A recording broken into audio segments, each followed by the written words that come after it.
आज हम एक ऐसे सबक पर बात करने वाले हैं जो शायद आपकी सोच को हमेशा के लिए बदल दे। ये कहानी है पैसे की, मानसिकता की और उस एक छोटे से फर्क की जो अमीर और बाकी सब लोगों के बीच एक बड़ी दीवार खड़ी कर देता है।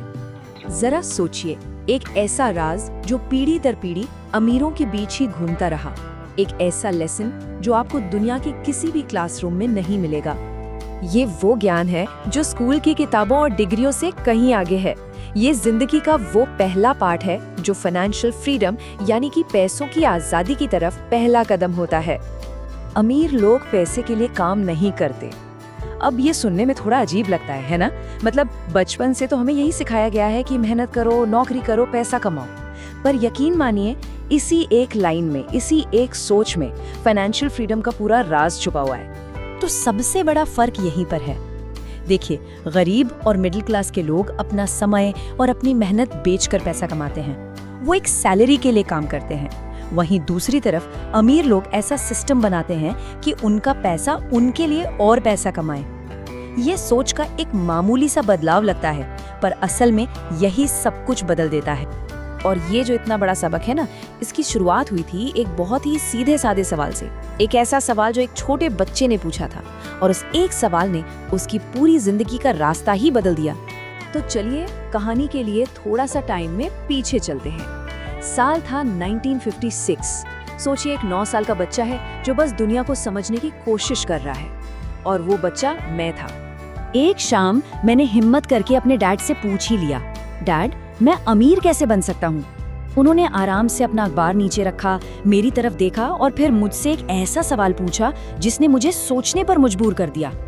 उन्होंने कहा, तुम अमीर बनना ही क्यों चाहते हो बेटा? तो मैंने उन्हें बताया, और मेरी आवाज में ना वो दर्द साफ था। मैंने कहा, आज जिमी की मम्मी एक चमचमाती हुई नई कैडिलैक में आई थी। वो लोग अपने बीच हाउस जा रहे थे वीकेंड के लिए।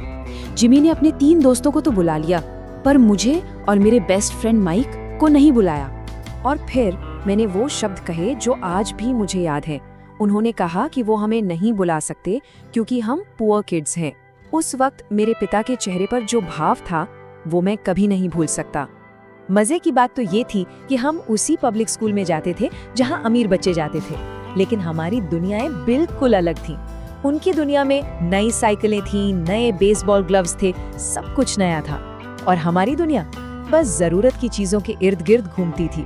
हम थे तो एक ही क्लास में, पर असल में हम 2 अलग अलग दुनिया में जी रहे थे। मेरे पिता ने उस दिन जो कहा वो सिर्फ एक सलाह नहीं थी, वो एक चिंगारी थी। एक ऐसी चिंगारी जिसने मुझे मेरे पहले बिजनेस और मेरे पहले बिजनेस पार्टनर की तरफ धकेल दिया। कुछ देर की खामोशी के बाद मेरे डैड ने वो बात कही जो हमेशा के लिए मेरे साथ रह गई। उन्होंने कहा, बेटा, अगर तुम सच में अमीर बनना चाहते हो तो तुम्हें पैसे बनाना सीखना होगा। मैंने पूछा, पर कैसे? तो वो बस मुस्कुराए और बोले, अपने दिमाग का इस्तेमाल करो।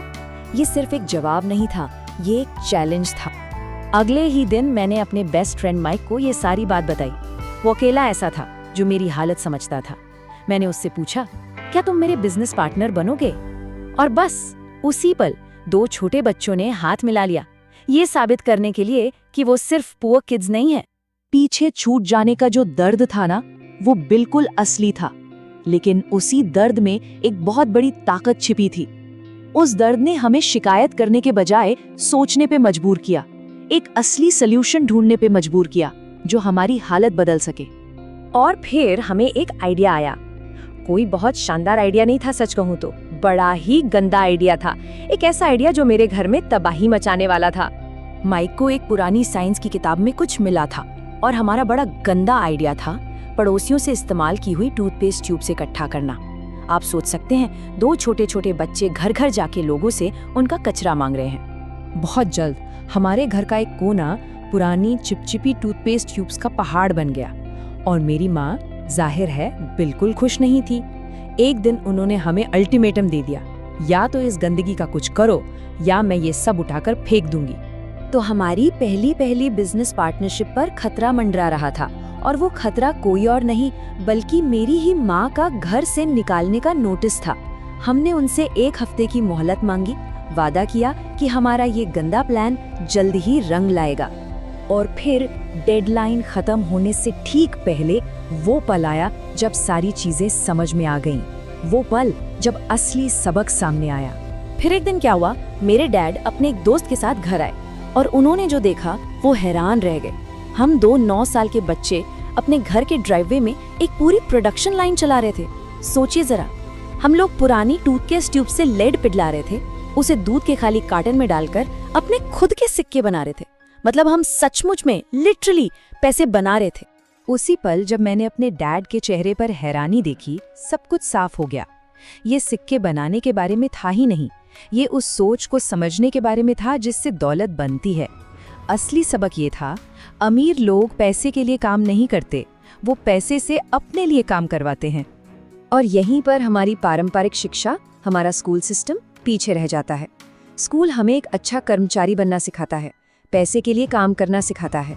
लेकिन जिंदगी, अगर हम ध्यान से देखें तो जिंदगी हमें सिखाती है कि पैसा असल में काम कैसे करता है, ये कैसे बढ़ सकता है और हमारे लिए दौलत बना सकता है। तो आखिर में ये कहानी टूथपेस्ट ट्यूब्स की थी ही नहीं, ये कहानी थी मेरी फाइनेंशियल एजुकेशन के पहले चैप्टर की। एक ऐसे सफर की जो एक सीधे साधे सवाल से शुरू हुआ और मुझे उस रास्ते पर ले गया जो स्कूल कभी नहीं सिखा सकता था। और ये तो सिर्फ पहला सबक।